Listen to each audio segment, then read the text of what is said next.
frustrating, huh?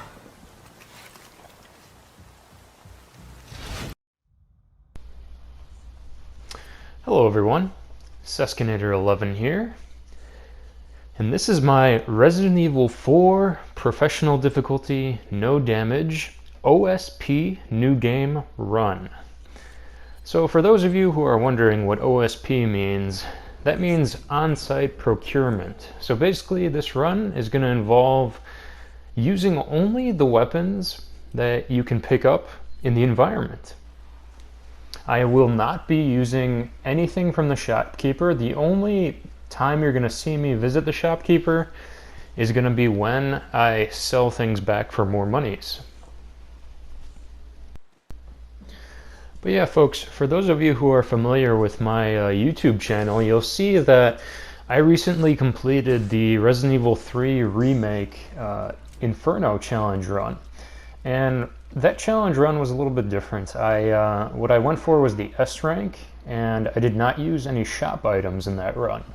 So coming from that challenge run to this game, this game is just eons better, first of all. Like, this game is an absolute masterpiece. I loved every minute of this challenge run, even during the times when I was feeling the most frustrated. And don't get me wrong, folks, there are going to be a ton of moments where I feel frustrated in this run, and I can point those moments out to you later on when we get to them. But yeah, there are segments in this game where you're going to feel extremely frustrated, and especially when you're going for no damage, and especially when you're using, again, base weapons that you pick up in the environment. So, in other words, folks, the handgun that you see right now, and the power that it has currently, that's not going to change at all throughout the entire run. And you're going to see just how the difficulty changes based on locations and as you progress through the game, especially with the knife damage that you use and especially with the handgun damage that you inflict on people. So you'll see me taking down these guys relatively fast, and the only reason for that is because their HP is relatively low.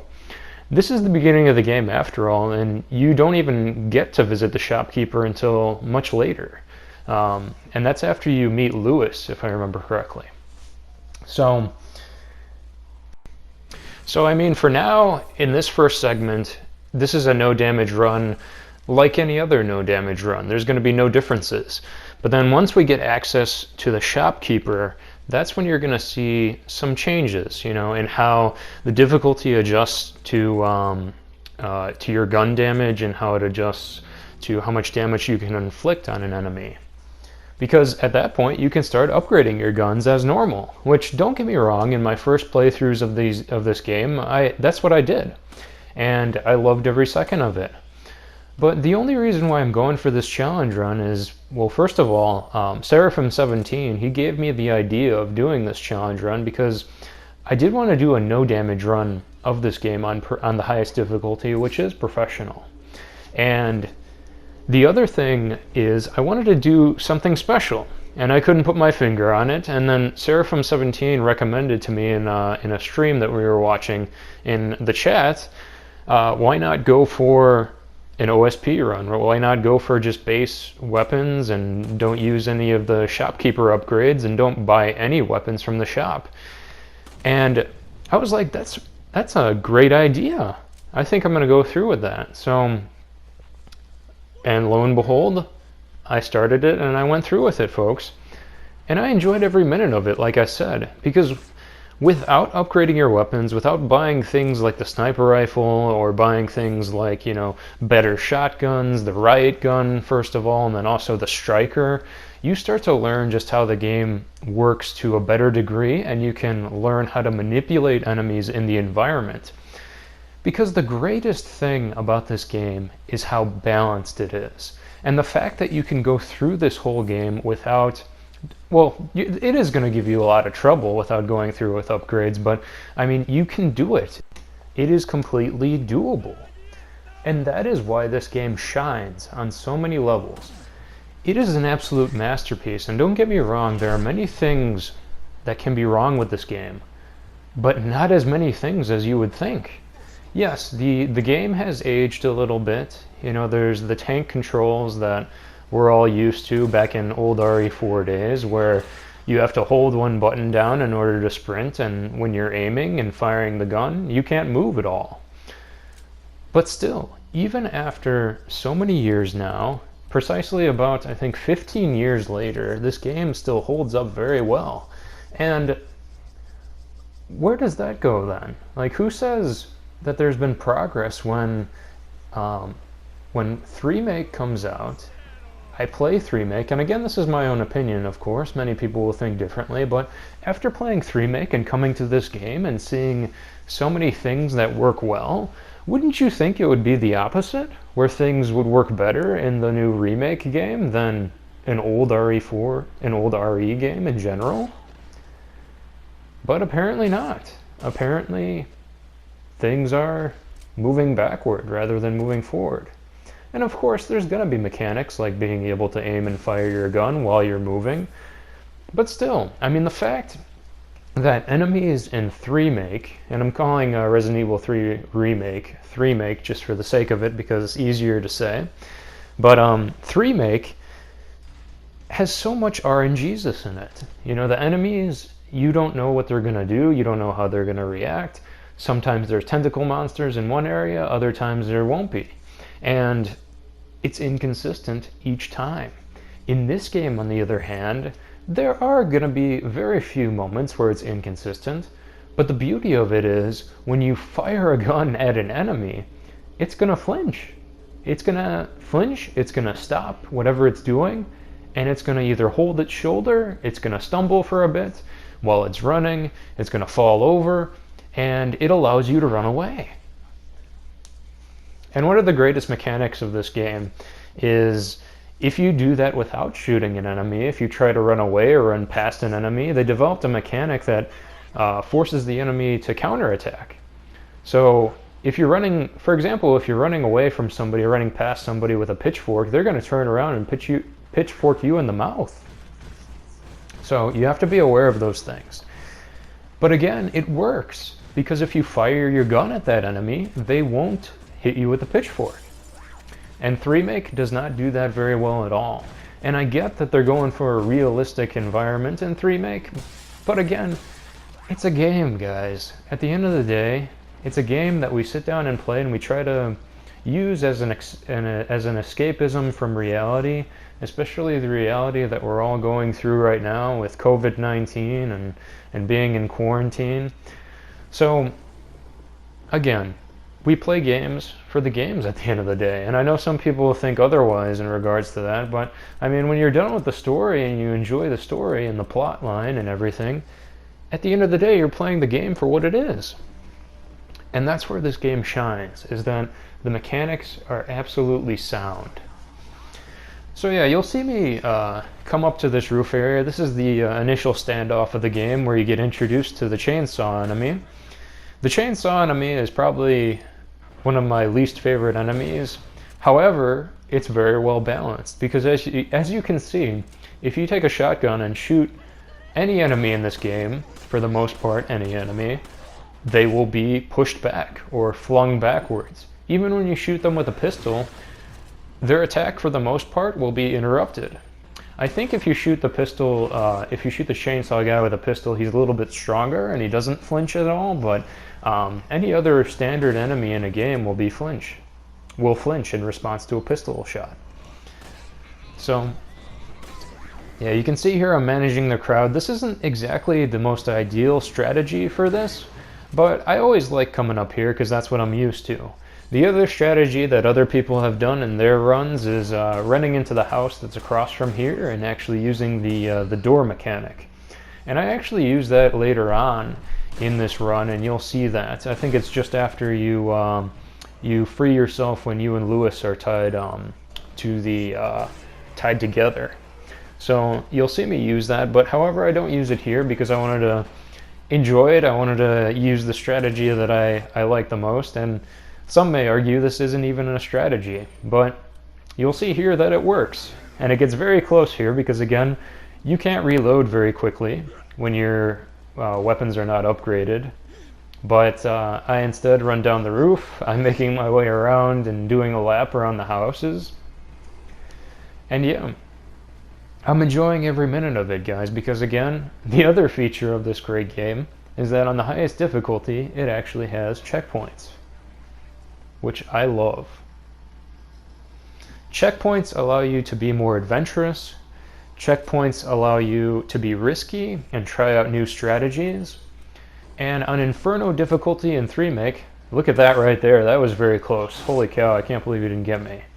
But yeah, on Inferno, on 3-make, there was no way I could be adventurous. I had to play with the utmost caution, the utmost carefulness. Any little mistake could have cost me the run, and I would have to revert back to an old save. But yeah, look at this. I'm managing this crowd so nicely, and that was very nice. Whenever you go into a kicking animation, you get iframes, and an enemy won't be able to damage you. And that was very lucky that the chainsaw guy did not damage me. But yeah, you'll see me here. I'm running a little low on ammo, so again, this is not the most ideal strat. Many other people have done better things than me, so follow the strats that you know, and follow the strats that are most comfortable to you, of course.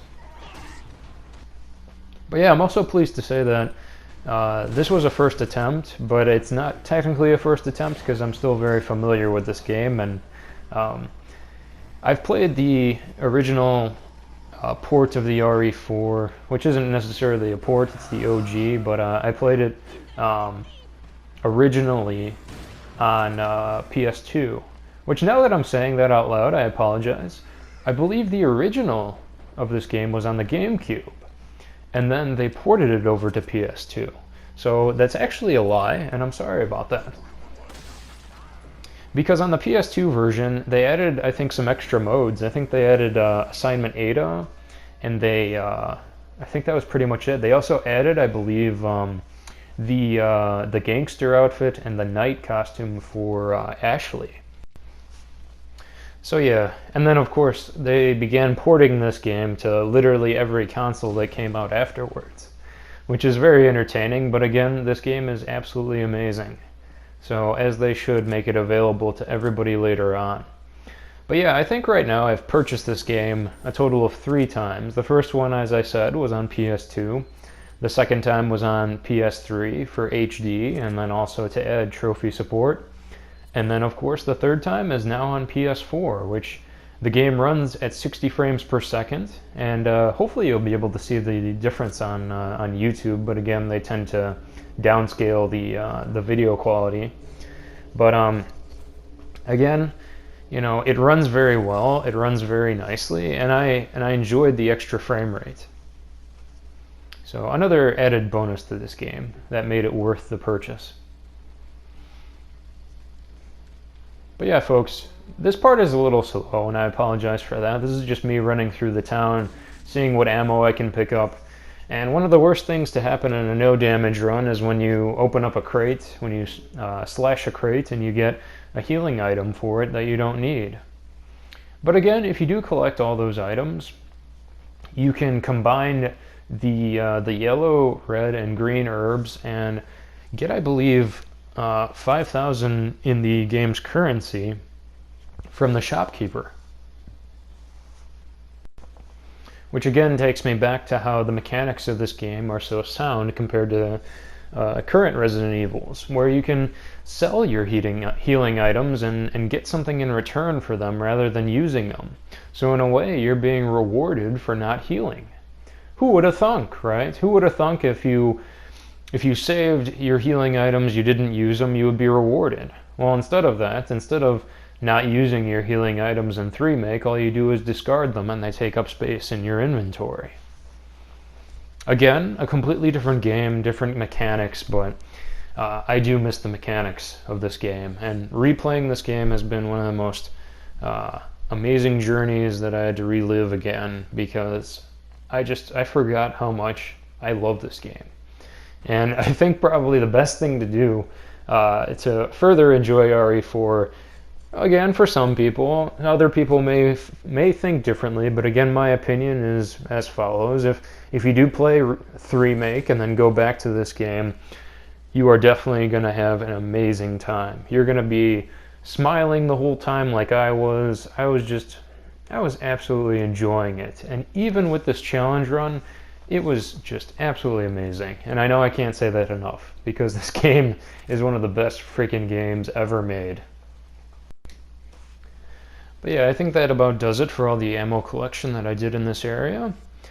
So now you're going to see me look at the map to make sure I'm going the right way, because even though you have to beat the game once on normal to unlock professional, I did that actually before playing Resident Evil 3 Remake when it first released. So I had to refresh my memory a bit. But yeah, here I am going on for saves, the next save in the game. And again, the beauty of it is you don't have a limit on your saves. You can save as many times as you like, and it is glorious. But yeah, this next area, you're going to see me go through the farmhouse and making my way toward, I believe, oh, here we go on the map. It's going to refresh my memory. Making my toward where we think Ashley is being held. But then it turns out we find Lewis instead. Which is always a good twist. By the way, folks, save your ammo as much as possible. Don't go for the treasures if you don't need to, if you do a run like this. Each bullet in this game counts, especially when you're not upgrading your weapons. I can't stress this enough. If you don't upgrade your weapons at all, if you don't pick up any new weapons or buy them from the shop, each bullet counts 100%. So save your ammo. I only do that because it's just a force of habit, and that's what I always did in my previous playthroughs, to go for all the treasures. But save it instead. Save it as much as possible, because you're going to need every shot, trust me.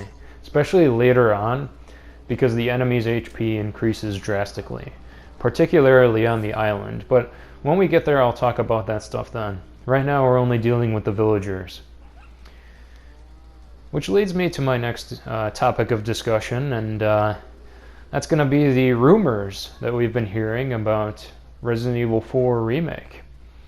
And at this point, I'm sure, we're fairly certain, that Capcom is going to make something like this because, well, they've made Resident Evil 2 Remake, they made Resident Evil 3 Remake.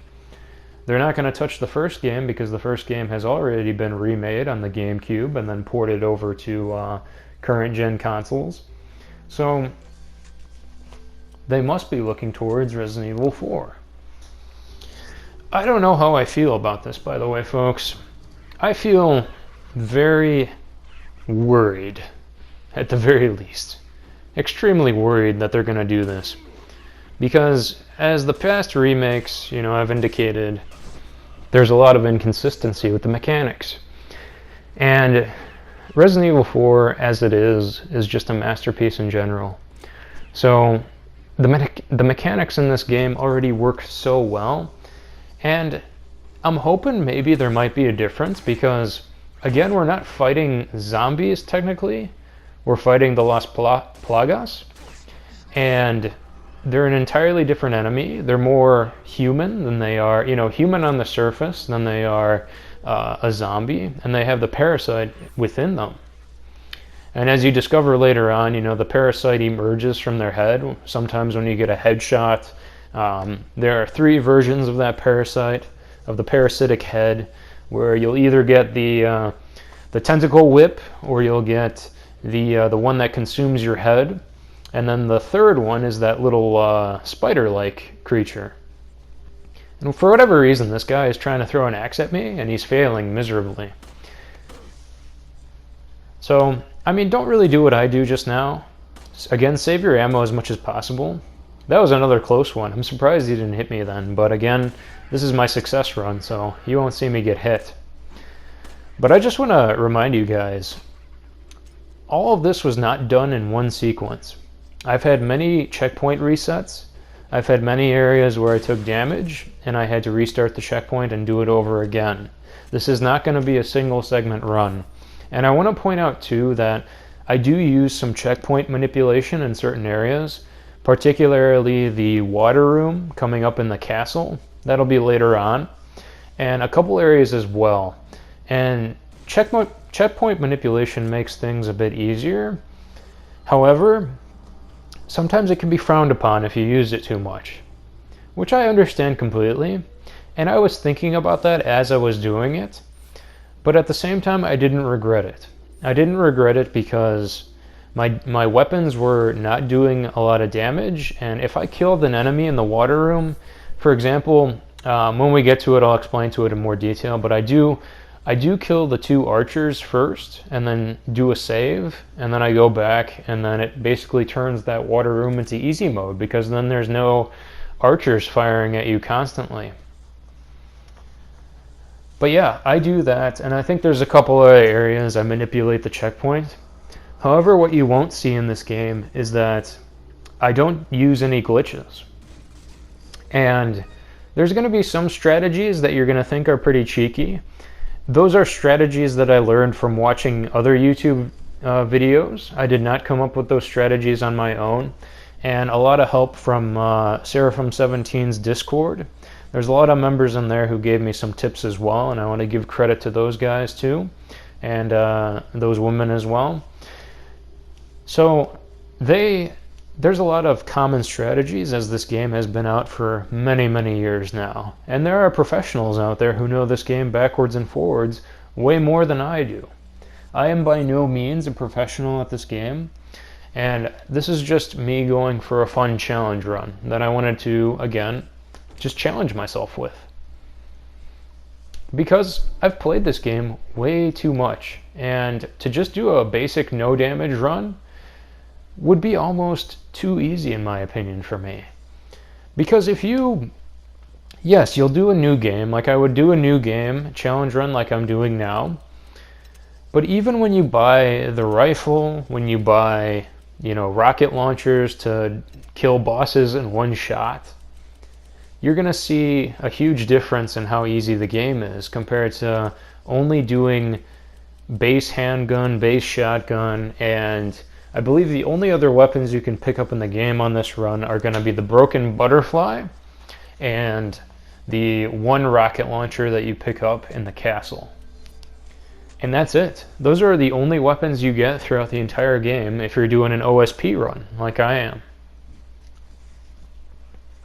So you really have to plan accordingly, and you have to, at times, use knife strategies because you just won't have enough ammo to dispose of bosses, because your weapons are so powerless at times.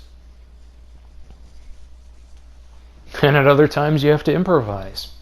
Kind of like I did with the, there was an elevator section, the common elevator section on the way to the Salazar final boss in the castle. And I'm very excited to commentate that part because that was one of the areas that gave me the most trouble in the game. I believe the areas that gave me the most trouble were that sections on the island for sure, all the gauntlets. By the way, you're going to see a transition there, a crossfade, and I did that because I died multiple times on this next section coming up, and that's where the checkpoint starts.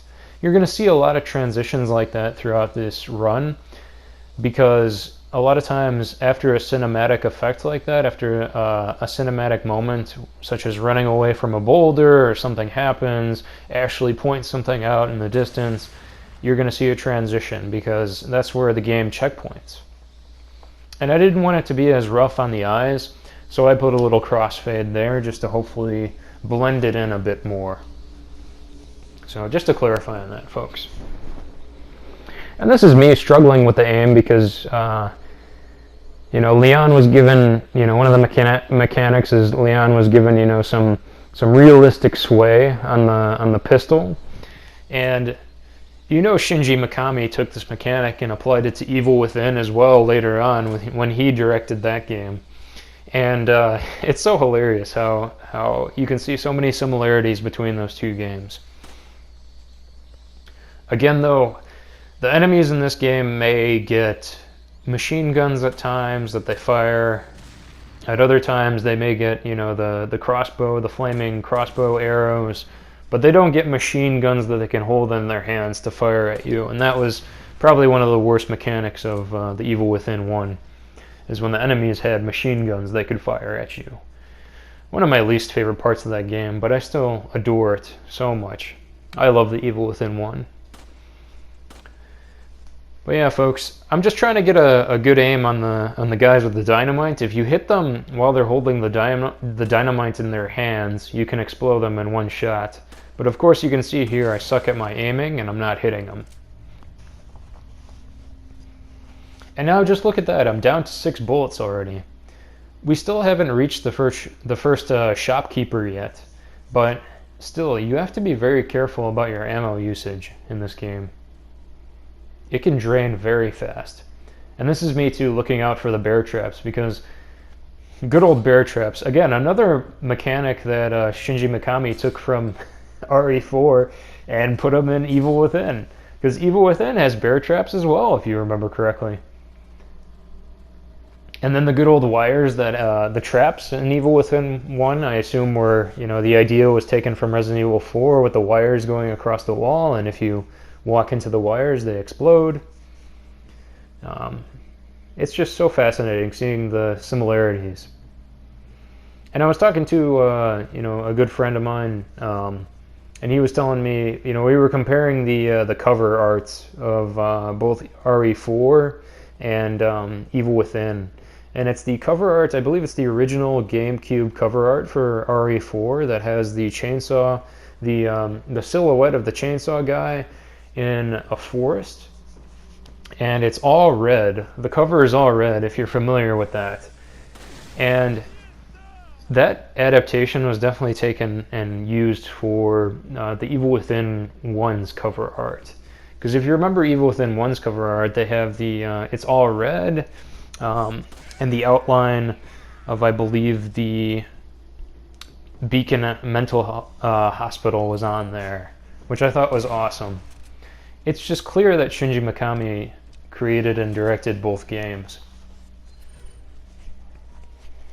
But again, you're going to find, there are so many problems with Evil Within 1. There are problems in this game as well. But overall, they're great games in my opinion. Especially this one. This one eons more than the Evil Within 1. This game I absolutely adore. And I remember too, I'm going on another tangent here because, this is pretty slow, this part right now. I'm just being very careful, cautious not to run into any wires. Pick up that grenade. Again, with the OSP run, you're going to need as many grenades as possible. So pick them up if you see them. And sometimes I will manipulate checkpoints as well. I'll try to point out the ones that I remember, because at times when you break open a crate, you might get some magnum ammo, like in the castle later on. Or you might get a grenade, or you might get an incendiary grenade, or you might get coins or a healing item. And I sometimes manipulate the checkpoints to get me better items, which again, I want to be more, transparent about. That is the only manipulation that I use. And the reason why I use that is because, again, these guns do hardly any damage later on in the game. So if I can benefit myself getting an item just through the in-game mechanic of being able to reload a checkpoint, I do it. However, there are runs that exist. I think there's one person in particular, I can't remember his name, but I did find a run that is like this one, almost exactly like this one.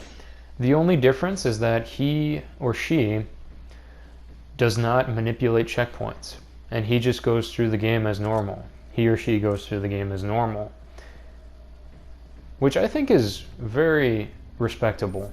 For somebody to have the patience and the, just the devotion to doing something like that is amazing. I didn't have quite the devotion to do that for this run, so I manipulated checkpoints. So yeah, there's another save, guys. We're getting closer and closer to the end of the first part of the game, which will be moving into the territory of, I believe, that open pit section with the bridge, and you have to collect the two gray parts to put together and unlock the door.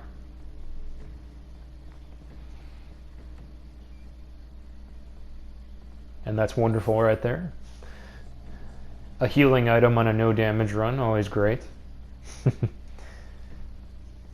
But yeah, folks, I love this game so much. And I remember the day that I got it, the very first time I got it on PS2. I remember seeing this game back, when I would go and look at GameStop, and I would shop at stores like that in the past. And I saw this game, and it was priced relatively well. I think back in the day, I can't remember because it's been so long. If I remember correctly, I think PS2 games cost $50 when they were new, if I remember. And of course, you can correct me if I'm wrong in the comments section. But I think this game came out, and I waited a little bit. And what intrigued me about it was, well, first of all, it was an RE title. And the only other RE that I played before the fourth one was 3 on PS1. And that was only because my older brother played it for a little bit. And I remember watching him play it. And I think I mentioned that in my 3-make Inferno Run Challenge run, my commentated run. And it was awesome. I enjoyed it, but there was something missing about it. I didn't quite like the classic RE mechanics of having the fixed camera and you making the character move and run like that. And don't get me wrong, I was a huge fan of Silent Hill, and Silent Hill 1 on the PS1 had a ton of fixed camera moments. But for whatever reason, I thought that Silent Hill was a bit different than Resident Evil, because I think Resident Evil, each of the shots, you couldn't move the camera. And in Silent Hill, the camera stayed behind you a lot of the times. And that's what made it different for me. I loved when the camera was behind me and I could see everything in front of me. And that's what made me intrigued by this game, because it was one of those first over-the-shoulder shooters that you could find to this degree.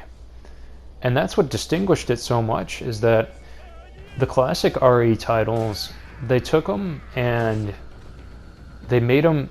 Shinji Mikami took the previous RE titles and wanted to do something different with 4, because, I mean, if you look at 1 through 3, they're pretty much all the same mechanics for the most part.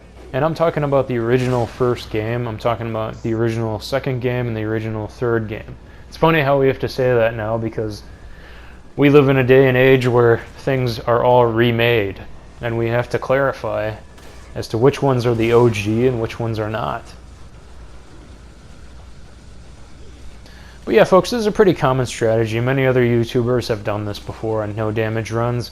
I run over here, make my way over here, and I use the dynamite guy to my right to help kill guys. And then I stay up here and I use my knife to hack and slash the guys crawling up the ladders. What's interesting here is that those two people had dynamites, and I'm actually not sure if you hit that dynamite in their hand with the knife, will it explode? But luckily I didn't hit them with the dynamite, because they did not explode until they hit the bottom. So, anywho. I'm going to jump down here, I'm going to check around, more guys will be coming up. So I climb back up the ladder. What you need to be aware of here is that right there, if anybody throws an axe, if anybody throws a pickaxe at you or a knife or whatever, you need to be able to hit it with the gun, or be able to run away and dodge it, which is much riskier in my opinion. So yeah, this is me, just enjoying life, slashing the guys as they come up the ladder, and you don't have to use an ounce of ammo, which is amazing. Again, a very good strat to use, because you're not going to be upgrading anything. Usually on my previous runs, when I'm playing for fun and not doing a challenge run such as this, I would always buy the sniper rifle, and I would save up and get the blue medallions for the Punisher. That's the other thing that you're not going to see me get in this game, is the Punisher either, because technically you still have to get the Punisher gun from the shopkeeper, even though it doesn't cost any money. He's the one who gives you that gun, therefore I can't use it. And I do love the Punisher weapon. It's a great weapon. You know, you can fire at multiple enemies at once and it pierces through all of them. I believe with the shielded guys, you can use it to hit the people through the shields, and you don't have to worry about shotgunning them to break the shield at first. It's wonderful. But for the purposes of this challenge run, I don't get it. But yeah, more people are coming up. I'm firing at them from afar, making sure that guy doesn't throw his weapon at me. I'm slashing the dudes that are coming up the ladder right now.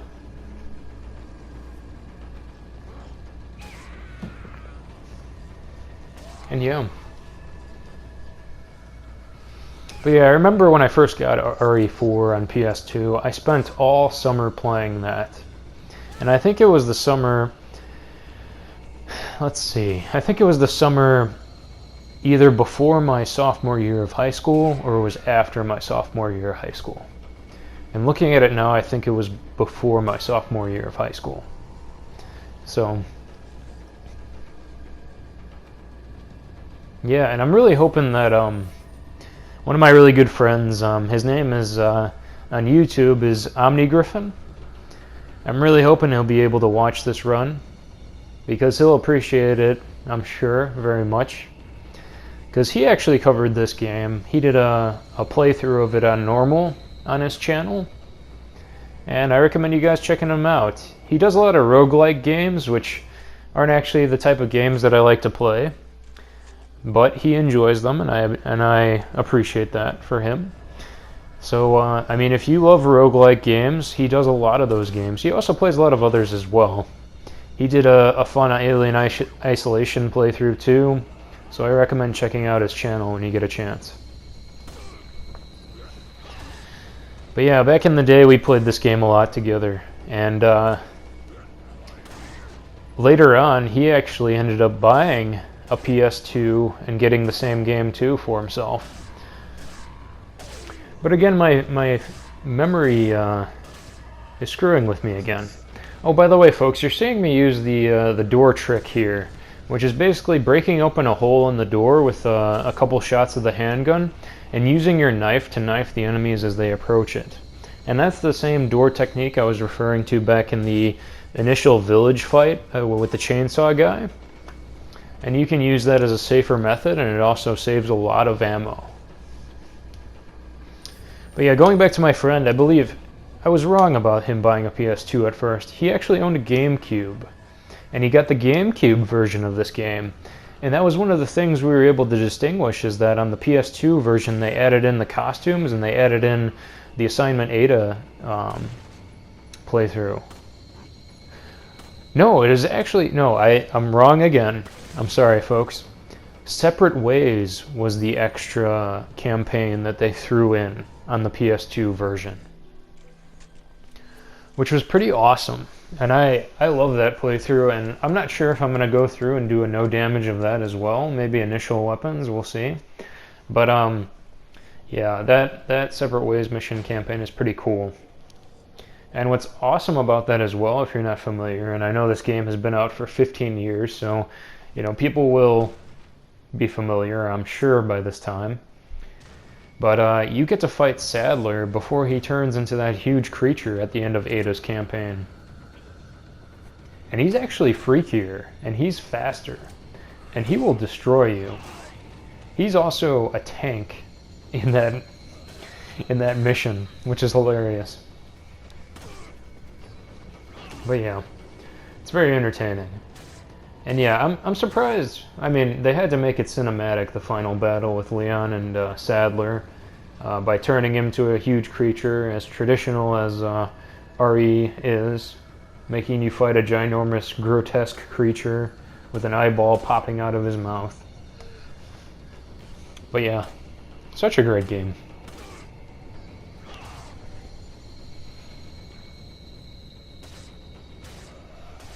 But yeah, folks, as you saw there, I manipulated the checkpoint a bit. I went back and saved at the typewriter after killing all those enemies because I didn't want to have to do that again.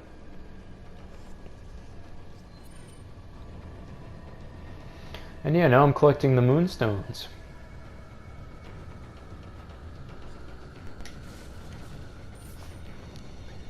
But yeah, folks, I was thinking a lot about what kind of parts I would make this, how I would divide this run into parts on YouTube, and I just decided to go with grouping as much as I could into a single video, again through the editing software on the PS4, the SHAREfactory software, which only allows you to do a maximum of an hour rendered video.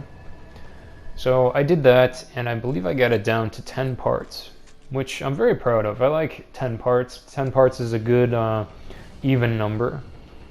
So I'm going to gradually upload as much as I can, as I finish the commentaries for them. Because again, it's about an hour of commentary each part, which is quite a bit for me.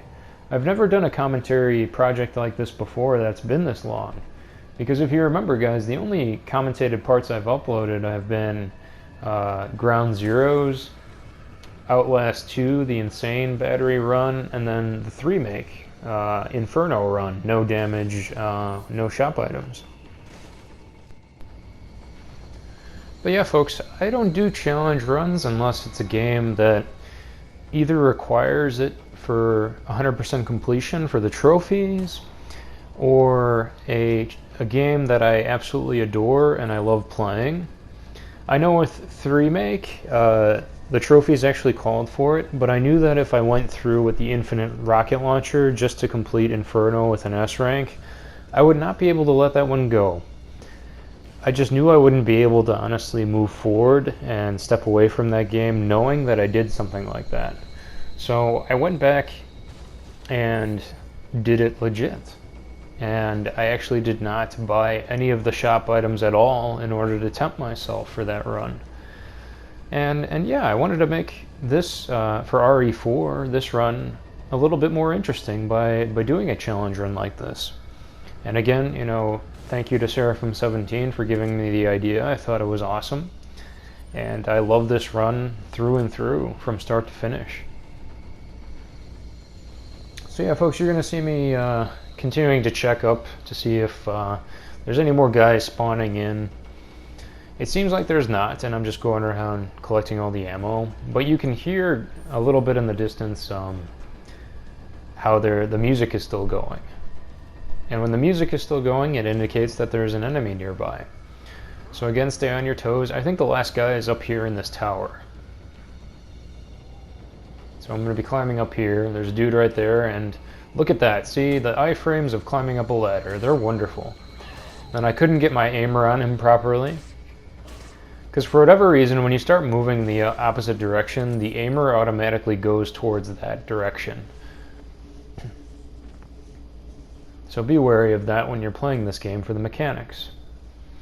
So yeah, with that, that's the last guy dead, and the music stops. So now we're gonna go ahead and insert these pieces into the door and move on forward. Which will lead us to the next segment, which is the factory segment.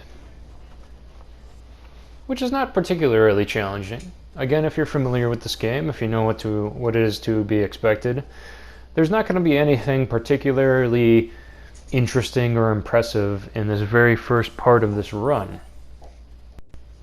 And the reason being for that is because we've only encountered the shopkeeper once. And as we continue to encounter him further on along the game, he's going to have more and more special weapons for us, special items, and the game scales with your progression in terms of difficulty. So the enemies will gradually get more HP, they'll be a bit tougher, and as I said before, particularly in the island section. They're going to have the most HP in the island section. And that's where you're going to see the handgun and the shotgun do very little damage. But here, one shot to the leg, taking this guy down, and then a couple of slashes with a knife will take him out pretty quickly. So yeah, here's me just being safe, being cautious, so that way I don't get hit. And yeah, doing a melee attack too can kill him relatively fast. And see, that was about 3 knife slashes to the back to get him down. Those knife slashes will increase dramatically, and we'll see this when we get to the castle. That's me doing a little gyration, as you saw me do during the 3-make Inferno run. And I don't know why I was doing that. Sometimes I just do that just to be goofy, as I like to be in games.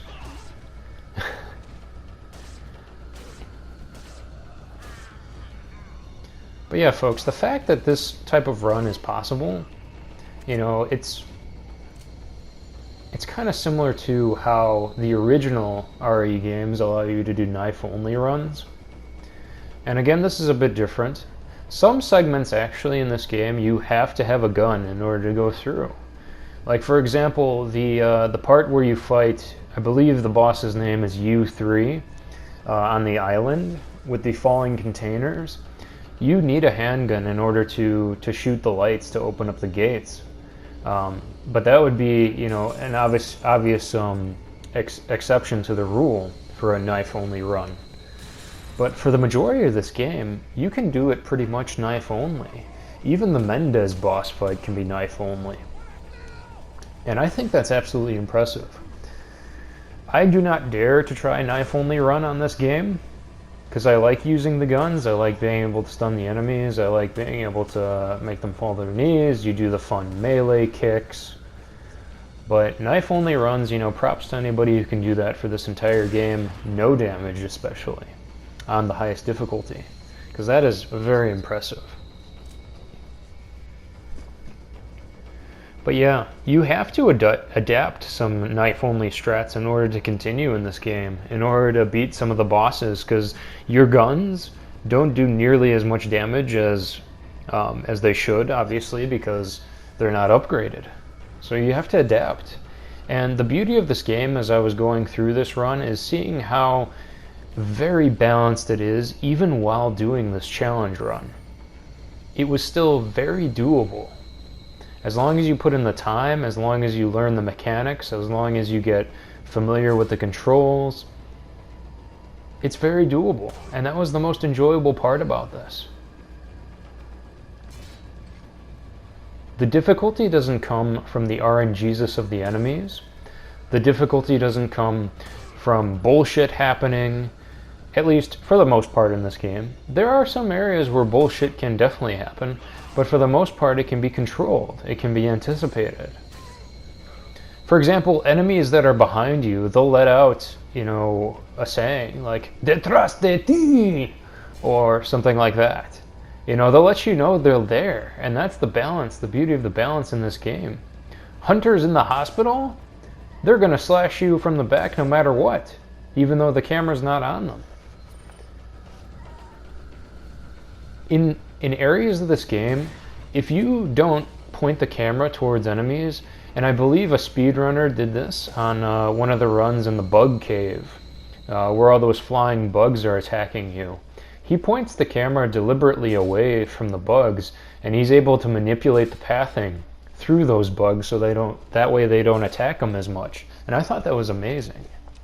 You know, mechanics like that don't exist in 3-make because it's not possible. The enemies are designed to attack you no matter what. Especially those stupid tentacle enemies. One of my guesses is that they're probably going to take the Las Plagas in the inevitable Remake 4, which is, again, just a rumor, but you know, we're pretty confident that Capcom is probably going to make something like that. I bet you they're going to make all the Las Plagas enemies from this game be turned into similar tentacle monsters like they were in 3-make. Which kind of makes sense, because if you think about it, for the Paleheads in 3-make in the main campaign, those Paleheads did not exist in the main campaigns of Remake 2. And I'm talking about Resident Evil 2 Remake, of course. When I say Remake 2, I mean Remake 2, just to clarify for people who aren't familiar. And yeah, those Paleheads did not exist in the main campaign. They only existed in the Ghost Survivors DLC. So obviously Capcom was preparing, you know, the enemy design for 3-make. So they took those enemies, those absolutely trash enemies from the Remake 2 DLCs, and they put them in the main campaign of 3-Make and made them absolutely bullshit. But anyway, I bet you they're going to take the enemy design for the tentacle monsters that Nemesis infects in 3-Make and probably make them into the Las Plagas. And that's just an educated guess. We don't know if that's actually going to happen or not, folks. I really hope it does not happen at all, but based on, you know, Capcom's patterns of how they've been functioning and how they've been creating these games, it seems that might be the case, just based on what we've seen. Anyway, folks, the fish cannot attack you here, luckily, but be sure to jump down because there's a flash grenade, there's some handgun ammo there. Very useful, those flash grenades. They have saved my hide many times more times than I can count in this game, especially for the no upgrades, no shopkeeper run. Grenades are your best friend in a run like this. If it weren't for the grenades, many situations probably wouldn't be possible, because your ammo just isn't enough sometimes. And here's a prime example of me wasting 2 bullets just to get the treasure. And I realize it too. See that? I was trying to slash the necklace from the top to save ammo, but nope. You have to use ammo to get that treasure. And because I was so stubborn and I wanted to get all the treasures, I wasted some shots. But yeah, folks, again, if you're ever going to do a run like this in the future, be sure to waste ammo. You might also be wondering why I'm doing the double slash like that, and that's because of the snakes that sometimes are placed in the crates. I didn't memorize where the snakes were, so I don't know where to expect them. So just in case, I do a double slash on those crates to avoid taking unnecessary damage. But yeah, folks, we are nearing the end of part 1. Again, I know this entire video was not particularly interesting, apart from the no damage aspect of it. And I assure you the game will get a little bit more interesting later on, as you're familiar. Because the difficulty increases, the enemy's HP increases, and it becomes a bit more interesting. And I really do love that because, again, you get to experiment with the environments. You get to take what the game gives you and see what you can do to progress. And the game is just so well balanced for that. And I loved every minute of it. I loved every minute of this challenge run because the game gives you a fighting chance. Even in one of the most frustrating rooms in this game, in my opinion, which is, people know about this one, it's the lava pit room on the island, where either you or Ashley has to activate the big cannonball to break open the door to progress further on. That was one of probably the most frustrating parts of this game for me. And I was cursing so much. I was mad at Ashley for getting hit all the time. I was mad because the enemies that rush in on you in the beginning of that room, and I'll talk about this in more detail as it's happening in the later videos, where it actually does happen, but the enemy placement in that game can almost be manipulated, but you have to get it down perfectly. And I don't know if that's true or not, folks, because again, I'm not a speedrunner. I don't know what the fastest way of dealing with that room is. But with the base weapons, with the handgun, with the shotgun, with some grenades, maybe if you're lucky, it's very difficult. However, in my successful run of that room, I was able to knock all those enemies, the majority of them, into the middle part, the lava pit in the middle part of the room. And that's what helped me. When that happened, I was able to manipulate the room pretty well. So I highly recommend trying to do that when you get to that later section of the game. But again, I'll talk about that again later on, because that's many videos from now. So yeah, be sure to check out this house. It's not needed to go into that room with the urinal with the guy. That's just an ammo waste. So don't do what I did, and instead go ahead and check the rest of the areas of the house. You're just going to find an egg in there. Not really of much use to us because, again, we're not using any healing items. And this is also not RE5, which made the added the charming effect of adding a rotten egg to your inventory so you can throw them at enemies for a one-hit kill, which I thought was so cool in RE5. But no, this is RE4. This is one of the masterpieces of the series. But yeah, this is going to be the final fight you see on this video, where I take care of the chainsaw guy and these two guys up here. A lot of times I will eliminate most of the enemies on this game, but other areas I will run past them completely because they're ammo guzzlers. They will take all your ammo and still not die because their HP is so high. So I take care of these enemies right here. I kick this guy. Again, the beauty of this game is being able to shotgun the chainsaw guys and being able to knock them to the ground so they're not much of a problem. And yeah, it's absolutely wonderful. So yeah, folks, there will be a total of 10 parts to this run. And each part gets better and better, because in my opinion it gets more interesting with how the difficulty scales and how you still have the base weapons of the game, which made this run just so enjoyable for me again, as I've been saying multiple times throughout this commentary so far. It really helps you learn the game, it helps you learn the mechanics, and really helps you appreciate that it is even possible to do a run like this, because the game is so well balanced.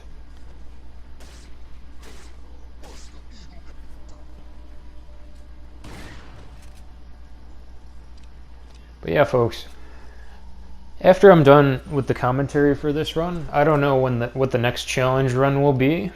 It might be a while before I think of something, but I know that Last of Us Part 2 will be releasing in June, and I don't believe I'll do a challenge run for that game. I might just play through it for the story and enjoy what the gameplay is, and who knows if it'll be a good story or not. But we shall see. But yeah, folks, thank you all for watching. I hope you stick around for the rest of the series, and you all take care now.